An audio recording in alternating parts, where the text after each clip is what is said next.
નમસ્તે દર્શક મિત્રો, આજે આપણે વાત કરવી છે વાઘ આવ્યો પણ શેર ગયો એની વાત કરવી છે. રાજકીય વાત છે આમ તો, અને એ એટલા માટે વાત કરવી પડે છે કે સરકારે જે કંઈ પગલાં ભરેલા હતા ગુજરાતમાં વાઘને બચાવવા માટે, તો વાઘ તો આવ્યો છે, સત્તાવાર જાહેરાત પણ કરવામાં આવી છે, પરંતુ જે આપણે સિંહ હતો અર્જુન મોઢવાડિયા એ ગયો. તો આ જે મૂળ વાત એટલા માટે આજે કરવી પડે છે કે અર્જુન મોઢવાડિયા એક સમયે સિંહની જેમ ગર્જના કરતા હતા, પરંતુ હવે મૌન થઈ ગયા છે. શિયાળની જેમ અત્યારે સરકાર સાથે થોડું શિયાળ જ રહેવું પડે ને, તો શિયાળ બની ગયા છે. પરંતુ એમણે જાહેરાત કરી છે કે વાઘ ગુજરાતમાં ફરીવાર દેખાયો છે, અને એના સત્તાવાર જાહેરાત કરી હતી.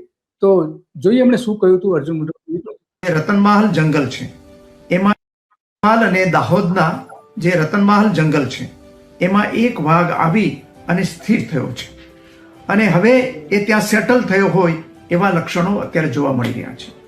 એના પછી ભારતની તો આ સત્તાવાર રીતે જાહેરાત કરે છે કે વાઘ આવ્યો એની, અને એમણે એની પત્રકાર પરિષદમાં પણ વાત કરી હતી. તો મૂળ વાત એ છે કે ગુજરાતમાં મુખ્યપ્રધાન કાળમાં નરેન્દ્ર મોદી હતા ત્યારે છેલ્લે વાઘ હતો 2001માં. પછી દોસ્તો, 1 મિનિટનો તમારો સમય લેવા માંગુ છું. આપણે આગળ વધીએ કાર્યક્રમમાં એના પહેલા એક અપીલ કરવા માંગુ છું કે ધ ગુજરાત રિપોર્ટ એ સ્વતંત્ર પત્રકારત્વ કરતું સમાચાર માધ્યમ છે. અમે કોઈ પણ રાજકીય પક્ષનો એજન્ડા કે કોઈ વ્યક્તિ કે સંસ્થાનો એજન્ડા લઈને ચાલતા પત્રકારો નથી, અથવા સંસ્થા પણ એ પ્રકારની નથી. અમે પ્રો પીપલ અને રાજ્યના નાગરિકોના પ્રશ્નો માટે એમને વાચા આપવા માટે કામ કરતી સંસ્થા છીએ, અને એના માટે અમારે એક આર્થિક સહયોગની જરૂર છે, જેના માટે અમે જોઈનનું બટન આપણા યુટ્યુબ પ્લેટફોર્મ માટે અમે બનાવેલું છે. આપ સૌને એક વિનંતી છે કે અમારા આ સ્વતંત્ર પત્રકારત્વને આર્થિક સહયોગ આપવા માટે એ જોઈનનું બટન દબાવો અને અમને આર્થિક મદદ આપના તરફથી શક્ય હોય એટલી પહોંચાડવાનો પ્રયાસ કરશો તો અમને આનંદ થશે. Thank you very much. હવે આપણે આગળનો કાર્યક્રમ જે છે એ જોઈએ. અને મોદીએ ત્યારે જાહેરાત કરી હતી ગુજરાતમાં સફારી પાર્ક બનાવવા માટે. એમણે વચન પણ આપ્યું હતું નરેન્દ્ર મોદીએ, અને 2022માં વાઘ સફારી પાર્ક બની જશે એવી જાહેરાત કરી હતી. નર્મદા જિલ્લાના ટાઈગર સફારી પાર્ક બનાવવા માટે ભારત સરકારે મંજૂરી પણ આપી દીધી હતી. ₹20 કરોડના ખર્ચે કાન્હા નેશનલ પાર્કથી એક નર અને એક માદા લાવીને 4 વાઘના બચ્ચાને લાવીને 78 હેક્ટરમાં નર્મદા જિલ્લામાં તિલકવાડા વિસ્તારમાં પાર્ક બનાવવાનું નક્કી પણ કરી દીધું હતું. 6 મીટર ઊંચી ફેન્સિંગ વાડ રહેશે. આવું બધું ઘણું બધું 607 ચોરસ કિલોમીટર વિસ્તારનું જે જંગલ છે એની વચ્ચે બરાબર આ વાઘ રહેશે એવી વાત સરકારે કરી હતી. આમ તો 2016માં ગુજરાત સરકારે કેન્દ્ર સરકાર પાસેથી સફારી પાર્ક શરૂ કરવા માટે દરખાસ્ત મોકલી હતી. ગુજરાત સરકારે 2016માં આનંદીબેનની સરકાર હતી ત્યારે ભારત સરકારના અધિકારીઓએ તે માટે મુલાકાત લીધી હતી. એમાં તિલકવાડા કાકડિયા વિસ્તાર છે વાઘ માટે અનુકૂળ હોવાનું જણાયું હતું. ગુજરાતના લોકોએ વાઘ જોવા માટે રણથંભોર અને કાન્હા જવું ન પડે એટલા માટે આ પ્રોજેક્ટ 2022 સુધીમાં પૂરો કરી દેવાનો હતો. તો આ મૂળ વાત હતી, પરંતુ પછી આપણે જાણીએ છીએ કે કશું થયું નથી. નરેન્દ્ર મોદીએ વચન આપ્યું હતું, બધું જ કર્યું હતું, પણ કંઈ થયું નથી. તો નરેન્દ્ર મોદીને આપણે જાણીએ છીએ કે વચનો આપવામાં સુરા છે, પરંતુ પૂરા કરતા નથી, એ આપણે જોઈ શકીએ છીએ. અને ગોયલે પણ રાજ્યસભામાં પ્રશ્ન એમને ઉભો કર્યો હતો, અને એમાં એમણે આ બધી જ વાત કરી હતી. તો એ શું કહી રહ્યા છે સાંભળીએ. 985 નંબરનો પ્રશ્ન હતો, અને મેં પ્રશ્ન કર્યો હતો કે જે ગ્રેટ ઇન્ડિયન બસ્ટર્ડ એટલે કે ઘોરાડ પક્ષી છે, આ ઘોરાડ પક્ષી એ અતિ ગંભીર રીતે લુપ્ત આ શક્તિસિંહની વાત એટલા માટે આપણે મૂકી રહ્યા છીએ કે નરેન્દ્ર મોદી જ્યારે ગુજરાતમાં હતા ત્યાર પછી ઘોરાડ પક્ષીને બચાવવા માટે, જે દુર્લભ છે અને રાજસ્થાન અને ગુજરાત ને બીજા એકાદા રાજ્ય સિવાય ક્યાંય જોવા મળતું નથી, તો હવે પરિસ્થિતિ એવી છે, ઘોરાડ સેન્ચુરી આખી બનાવી છે આપણે, ગ્રેટ ઇન્ડિયન બસ્ટર્ડ જેને કહેવામાં આવે છે. પરંતુ એ સેન્ચુરીમાં હવે માત્ર ને માત્ર 3 માદાઓ રહી છે અત્યારે, અને નર નથી તો બચ્ચા થવાના નથી, અને વસ્તી હવે ત્યાં પૂરી થઈ જવાની. માદાના મૃત્યુ પછી એક પણ ઘોરાડ પક્ષી નહીં રહે. એક જે નર ઘોરાડ હતો એ એવું કહેવાય છે કે બોર્ડર ક્રોસ કરીને પાકિસ્તાન પ્રજાતિઓ પૈકીનું છે. આપણા સૌના માટે ગૌરવ છે કે ગુજરાતના આપણા કચ્છમાં આ ઘોરાડ પક્ષી જોવા મળે છે.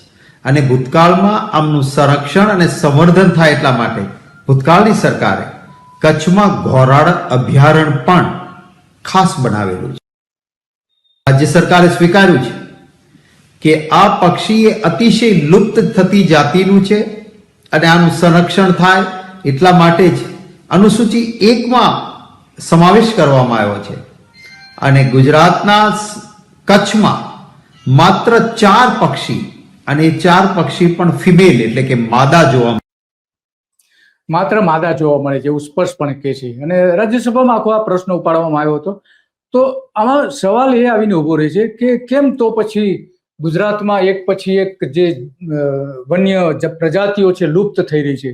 સિંહને બચાવી શક્યા. સિંહને એટલા માટે બચાવી શક્યા કે ત્યારના રાજાઓ હતા, એમને જોયું કે હવે સિંહ બહુ બચશે નહીં એટલે એને શિકાર ઉપર પ્રતિબંધ મૂકી દીધો. પણ વાઘ માટે આપણે જાણીએ છીએ કે વાઘના શિકાર માટે આપણે ગુજરાતમાં જે રાજાઓ હતા, રાજાઓએ જબરજસ્ત શિકાર કર્યા. સિંહનો પણ એટલો શિકાર કરતા હતા. આ વડોદરાના મહારાણી છે કે જે એમણે વાઘનો શિકાર કરીને આ રીતે ફોટો પણ પડાયો હતો. તો એના કારણે વાઘ તો લુપ્ત થઈ ગયા છે. અને આપણે જાણીએ છીએ કે 12 વર્ષથી વાઘ સફારી પાર્ક બનાવી શકાયો નથી. 18 રાજ્યોમાં ભલે વાઘની વસ્તી છે પણ ગુજરાતમાં આજ સુધી નથી. હવે એક વાઘ આવ્યો છે અને કદાચ હવે ફિમેલ નહીં આવે તો પણ એ કદાચ બની શકે કે એ બચશે પણ નહીં. પરંતુ આજે વાઘની સવારી અત્યારે નરેન્દ્ર મોદી કરી રહ્યા છે, વાઘ ઉપરની સવારી. તો ખરેખર તો આ વાઘ માટે એમને જે વચનો આપ્યા હતા એ વચનો પૂરા કરતા નથી. એ એક વાઘ ઉપરની સવારી છે, એ લોકો માટેનો વાઘ છે અને વાઘ ગમે ત્યારે ખાઈ પણ શકે છે. એક પરફેક્ટ ઘરનું સપનું એને સાકાર કરશે કોણ? Shrinathji group of companies. 10 વર્ષ પહેલા Dakshesh Shah started his journey એક સિમ્પલ ડ્રીમ થી. બધાનું ડ્રીમ હોમ બનાવવાનું સપનું, એ પણ અફોર્ડેબલ પ્રાઇસમાં. 2015 થી હજારો ફેમિલીઝનું સપનું પૂરું કર્યું છે. તો તમે કેમ પાછળ રહી જાઓ? આજે જ મુલાકાત લો શ્રીનાથજી સામ્રાજ્ય અને સ્વસ્તિક પાર્કની અને તમારા સપનાને એડ્રેસ આપો. પ્રજા જેને કહેવાય, કારણ કે ગિરિમથક સાપુતારાની તળેટી વિસ્તારમાં ઝાખના અને જોગબારી ગામની 28 હેક્ટર જમીન જે આપી હતી એમાં પછી આગળ કંઈ જે થવું જોઈએ એ ન થયું. મોદી રાજ ગુજરાતમાંથી જે મોદી રાજમાં લુપ્ત થઈ ગયા પણ કંઈક કર્યું નહીં. અને જે ત્રાળ નાખે છે નરેન્દ્ર મોદી પણ અહીંયા એ ત્રાળ નાખતા સંભળાતા નથી. ગિરિમથક સાપુતારાની તળેટીમાં જે બધું બનાવવાનું હતું એ આજ સુધી કઈ બન્યું નથી. વાઘ, સિંહ, દીપડા, હિમદીપડા, આજે જે શિકારી કહી શકાય, બિગ કેટ જેને કહેવામાં આવે છે, હિમદીપડા તો આપણે છે એની પુમા પણ નથી, જગુઆર પણ નથી અને ચિત્તા પણ નથી. માત્ર સિંહ હતા, હવે વાઘ આવ્યા છે. દીપડા તો પુષ્કળ પ્રમાણમાં છે. અને એટલા માટે આપણે આજે વાત કરવી પડે છે કે મોદી સાહેબ કહે છે ઘણું બધું પણ કરતા નથી. સવાલ એ આવીને ઉભો રહે છે. અને એટલા માટે આ બધી જ બાબતો હવે મોદી સાહેબને યાદ અપાવવી પડે કે તમે વચન આપ્યું હતું, પ્રોજેક્ટ મંજૂર કર્યું હતું, ગુજરાત સરકાર દરખાસ્ત મોકલી હતી, કેમ ન કર્યું અત્યાર સુધી? 1993માં મોડાસામાં 3 વ્યક્તિઓ ઉપર વાઘે હુમલો કર્યો હતો. એટલે કે ત્યાં વાઘ હતા એ સાબિત થાય છે. ત્યારબાદ જે વસ્તી ગણતરી થઈ 1997માં, ત્યારે એક પણ વાઘ નહોતો. ફરી દક્ષિણ ગુજરાતમાં તાપી જિલ્લાના નિઝરથી લગભગ 15 કિલોમીટર દૂર મહારાષ્ટ્રની હદમાં નામગાંવ નામનું જે ગામ છે ત્યાં વાઘ જોવા મળ્યો. એટલે કે ગુજરાતની બોર્ડર નજીક, ગુજરાત સુધી આવી ગયા હતા. એનો મતલબ એ થયો. અને ફેબ્રુઆરી 2019માં મહીસાગર જિલ્લાના જંગલમાંથી વાઘનો મૃતદેહ મળી આવ્યો હતો 2019માં. એનો મતલબ થયો કે 2019 સુધી તો વાઘ હતા. 2019 સુધી વાઘ હતા, 6-7 વર્ષથી જ નથી જોવા મળતા. અને 100 વર્ષ પહેલા તો માત્ર અહીંયા જ નહીં, 1 સદી પહેલા લગભગ અમદાવાદ, ખેડા, આણંદમાં પણ વાઘ હતા. આઝાદી પહેલા અંગ્રેજ અધિકારીઓ અને રાજવી પરિવારના સભ્યો દાંતા અને રાજપીપળામાં શિકાર કરતા હતા વાઘનો. અને એટલા માટે આ બધી બાબતો આજે રજૂ કરવી પડે છે કે ઓક્ટોબર 1943માં એક શિકાર થયો હતો અમદાવાદમાં, અમદાવાદની હદમાં વાઘનો શિકાર થયો હતો.